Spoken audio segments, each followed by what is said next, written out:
Bom dia a todas e a todos. Muito obrigado.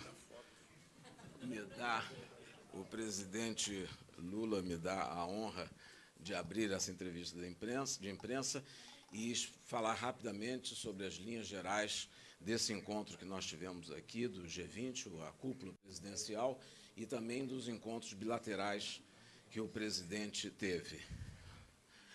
Sobre o G20, importante é dizer que é o principal grupo de países, hoje em dia, para resolver as crises econômicas internacionais, e é o único fórum em que estão sentados todas as grandes... all the big powers in the world, and this is why this was the first time they managed to get very important political development which happened since the start of the Ukraine war, which was to have the power countries that were involved in the war directly or indirectly, and we have managed to see that they have pointed to a possibility of peace. The joint declaration of the New Delhi summit, for the first time, managed to say that the countries will strive to achieve long-lasting, fair peace based on the principles in the UN charters respecting the country's sovereignty and the peaceful resolution of disputes. And the G20 leaders, they want fair peace, long-lasting peace, and they want to reach this through negotiation, through diplomacy. All of us now have started to recognize that dialogue is critical and it is urgent, a position that Brazil has always expressed through the voice of President Lula. Brazil, together with South Africa and India, which are the troika of the G20, they have contributed so that this agreement... Bom, além disso, houve outro passo importante também, que foi a incorporação da União Africana entre os países membros do G20. Através do presidente da União Africana, a África inteira esteve representada no G20. Também houve avanços nas questões sociais e de gênero. Foi aprovado um plano de ação para a consecução de objetivos do desenvolvimento sustentável, os ODS, que foram aprovados pela ONU. E também houve um compromisso de recuperar até 2030 30% das áreas degradadas no mundo. Isso é muito importante para a questão de segurança alimentar. E também um outro fato importante, que é um dos grandes destaques dessa cúpula, foi que, junto com o primeiro-ministro da Índia, o primeiro-ministro Modi, o presidente Biden e outros líderes, o presidente Lula participou do lançamento da Aliança Global de Biocombustíveis, que também houve um lançamento de um movimento para a reforma e ampliação do capital do Banco Mundial. A Aliança Global de Biocombustíveis é importantíssima. O Brasil é um país pioneiro, há 50 anos que é uma referência nessa área, e esse anúncio, em conjunto com outros países tão importantes, é, sem dúvida nenhuma, uma grande contribuição dessa reunião do G20. Bom, e na presidência brasileira, o presidente Lula nos instruiu que colocássemos na agenda do grupo do G20 a redução de todas as formas de desigualdade, combate à fome, à desigualdade, a transição sustentável em energia e, evidente, uma grande ênfase em meio ambiente. Essas são as linhas gerais da... Além disso, o presidente Lula teve 7 encontros bilaterais. Ele se reuniu com o presidente da França, com o presidente do Egito, com o primeiro-ministro da Turquia, com a presidente da Comissão Europeia e com o presidente do Conselho Europeu e com o primeiro-ministro da Índia, Modi, com o primeiro-ministro e príncipe herdeiro da Arábia Saudita e com o primeiro-ministro da Holanda, os Países Baixos. É importante destacar que nessas reuniões com o presidente Macron foi passada em revista a relação bilateral e o diálogo e a parceria estratégica que o Brasil e a França têm. Foi decidido que vai se criar uma universidade da biodiversidade em conjunto entre os dois países. Vamos celebrar em 2025 o Ano do Brasil na França e o Ano da França no Brasil. E o presidente Lula convidou e o presidente Macron aceitou fazer uma visita ao Brasil no primeiro semestre de 2024. Também foi discutida, e a França apoiou a iniciativa brasileira de articular uma posição comum entre os países detentores das grandes florestas tropicais, Brasil, Indonésia e República do Congo e República Democrática do Congo. Também falamos sobre, nessa reunião, o presidente também discutiu com o presidente Macron os avanços das negociações União Europeia-Mercosul. Também se conversou sobre o Tratado de Cooperação Amazônica. O presidente Macron mostrou interesse pela cúpula e fez várias perguntas interessantes e teve grande interesse nisso. Também manifestou interesse de aderir ao Tratado de Cooperação Amazônica. Vamos ter que examinar de que forma fazer para aproximar cada vez mais os dois países. To bring the two countries ever closer, promoting intense cooperation with France, because by doing so we can avoid the reform of the treaty. The treaty is closed and it does not allow for other countries to join, but we are going to find... Com o presidente da Comissão do Conselho Europeu, Charles Michel, e com a presidente a presidente do Conselho Europeu, o presidente da Ursula von der Leyen, da Comissão Europeia, foi discutida, evidente, a colaboração, a cooperação entre os dois países e, sobretudo, a questão do acordo Mercosul-União Europeia. O presidente Lula comunicou a ambos os dirigentes europeus de que o Brasil, como presidente do Mercosul nesse semestre, já comunicou numa conferência virtual na semana passada à União Europeia a posição que temos em conjunto. Vai haver uma próxima reunião também virtual nesta semana, agora que começamos, e no dia 21 de setembro se realizará uma reunião no Brasil presencial. Uma delegação com os negociadores europeus estarão no Brasil para avançar essa questão do acordo. O presidente, em todos esses encontros, reafirmou a posição do Brasil, sobretudo com relação do Brasil e do Mercosul, sobretudo com relação à side letter que foi apresentada pela União Europeia no mês de abril, em que impõe uma série de restrições, sobretudo na área ambiental. O presidente disse para todos esses dois interlocutores, inclusive o terceiro, o presidente da França, de que a side letter era inaceitável em termos de imposições de sanções às exportações do grupo, tendo em vista questões ambientais.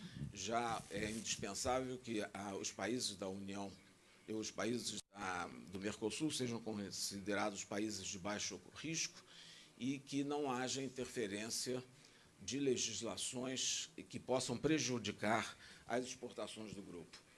Com o presidente Modi, o presidente Lula destacou a celebração esse ano dos 75 anos de relações diplomáticas entre os dois países. Também nos referimos à questão do comércio bilateral, que está na casa de 15 bilhões de dólares.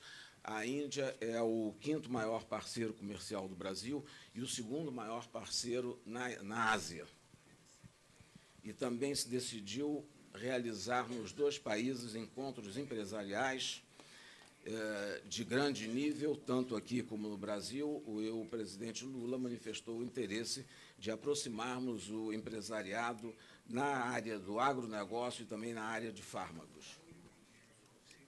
e também de se lançar uma parceria na área de aviação e espacial. A Índia, o presidente cumprimentou o primeiro-ministro Modi pelo sucesso, grande sucesso recente que a Índia teve na questão, em sua pesquisa espacial, com uma nave espacial que pousou há poucos dias na Lua. Com o primeiro-ministro e príncipe herdeiro da Arábia Saudita, o presidente Lula cumprimentou pelo ingresso aos BRICS e foi discutida a possibilidade de investimentos sauditas no Brasil, nas áreas de energia verde, meio ambiente, mineração, infraestrutura, turismo, defesa e petróleo. Também conversaram sobre a situação no Oriente Médio, em especial sobre a situação na Palestina. E, só a título de informação, o comércio bilateral Brasil-Arábia Saudita é da ordem de 8,2 bilhões de dólares anuais, o que reforça a posição como primeiro parceiro comercial no Oriente Médio. Bem, e, finalmente, eu me referiria ao encontro que o presidente teve com o primeiro-ministro da Holanda. A Holanda é o principal porta de entrada dos produtos brasileiros na Europa, através do porto de Roterdã.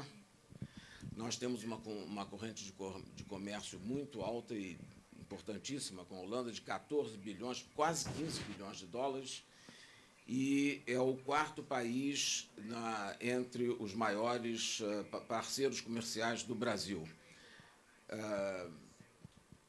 A Holanda tem grandes interesses na área de produção de hidrogênio verde, em Pecém, no Brasil, e anunciou investimentos elevados da ordem de 38 milhões de dólares imediatamente no projeto de produção de hidrogênio verde. Além disso, voltamos a conversar sobre a situação em toda a Europa e o primeiro-ministro da Holanda estava acompanhado também da ministra das Finanças e foi acertado também que depois os ministros das Finanças e os ministros das Relações Exteriores se reunirão para traçar uma série de iniciativas na área empresarial no Brasil e na Holanda. Creio que com isso cobri os principais pontos, sim, das bilaterais com todos os países que o presidente teve a ocasião de falar aqui. E agradeço, portanto, a atenção de todos. Presidente, passo ao senhor. O senhor quer ficar com esses papéis? Fará o uso da palavra o presidente da República, Luiz Inácio Lula da Silva. Isso aqui, eu não sei se vocês querem começar fazendo pergunta, eu falo alguma coisa para vocês. Bem, é sempre muito gratificante quando a gente termina uma reunião da importância que foi o G20, e eu, que fui um dos fundadores do G20, que participei das 3 primeiras reuniões e fiquei 13 anos sem participar e ontem participar da primeira reunião do G20, acho que há um avanço na compreensão de que o mundo tem muito mais chance da gente tentar encontrar soluções para os problemas do que a gente tentar ficar procurando. Parece pouco, mas os países do G20 ter assinado um documento de que a melhor forma para encontrar uma solução ao conflito entre Rússia e Ucrânia é tentar trabalhar pela paz, sabe, de acordo com os documentos e a Carta da ONU, é uma coisa que a gente vem pregando já há algum tempo e eu acho que é o único caminho. Eu acho que todo mundo está pegando consciência que essa guerra já está, sabe, cansando A humanidade já está cansando as pessoas, muito mais os refugiados ucranianos, os russos, ou seja, e vítimas que a gente não vai conseguir trazer de volta. Portanto, você fazer com que toda a União Europeia assinasse um documento colocando a questão da paz na ordem do dia é um avanço considerado importante. Outro avanço considerado importante para mim é a questão do compromisso que nós assumimos ontem com o ministro Modi e com o presidente Biden, mais a Indonésia, mais a Argentina, da questão da aliança global dos biocombustíveis. Todo mundo sabe o papel que o Brasil joga nisso, todo mundo sabe que o Brasil é o país que tem uma tradição já quase que de 50 anos na produção de etanol. Todo mundo sabe o que nós tentamos fazer para que o mundo adotasse biocombustíveis como alternativa ao petróleo já faz muito tempo, antes de qualquer crise de petróleo, é porque nós achamos que o mundo precisa ser despoluído. E, por isso, o Brasil aparece nessa situação. Está aqui o companheiro Evandro Gussi, presidente da Única, que deve ser o brasileiro mais feliz hoje com a decisão que aconteceu ontem, porque é uma coisa que a gente vem brigando. Eu lembro que, em 2008, a União Europeia dizia que ia colocar, até 2020, 10% de etanol na gasolina, coisa que não aconteceu. Eu lembro que até o Japão dizia que ia colocar 3% de etanol na gasolina, também não aconteceu. E nós continuamos aperfeiçoando a produção de etanol.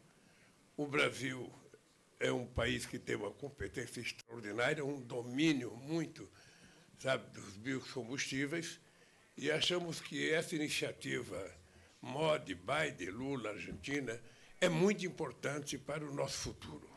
Finalmente, o mundo está se dando conta de que os biocombustíveis podem resolver o grande problema que é a emissão de gás, de efeito estufa, pelo derivado de petróleo. Por fim, é muita responsabilidade para o Brasil fazer o G20 no Brasil. Todo mundo sabe que nós iremos colocar a questão da desigualdade, como peça principal da nossa discussão.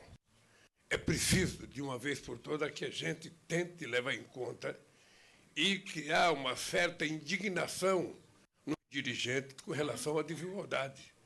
A desigualdade de gênero, a desigualdade de raça, a desigualdade de educação, a desigualdade de saúde, a desigualdade de comida. Ou seja, o mundo está muito desigual. Nós temos poucos com muitos e muitos com muito pouco. Então, é preciso que haja uma certa compreensão de que o mundo precisa ser mais equilibrado na distribuição da riqueza produzida, para que a gente não tenha que dormir todo dia sabendo que tem 750 milhões de pessoas passando fome. Essa é uma coisa muito importante e há muita sensibilidade. Outra coisa que nós vamos colocar na ordem do dia é a questão da transição energética. O Brasil tem um potencial extraordinário na produção de energia limpa. Hoje nós já temos praticamente da nossa energia elétrica quase 90% totalmente limpa, e no conjunto da energia nós temos 50% contra 15% do restante do mundo. Então, nessa questão de combustível e de energia limpa, o Brasil tem muito a ensinar aos outros países, e por isso que nós queremos compartilhar aquilo que nós somos capazes de produzir, tanto para que eles possam produzir nos seus países, quanto para que a gente possa fazer associações e fazer com que empresas nossas se aliem às empresas deles para a gente despoluir o planeta com combustível limpo. Nós temos isso, muita experiência e muita tecnologia. E a outra coisa importante que nós vamos discutir é a questão da reforma, das instituições multilaterais. Ou seja, o Banco Mundial precisa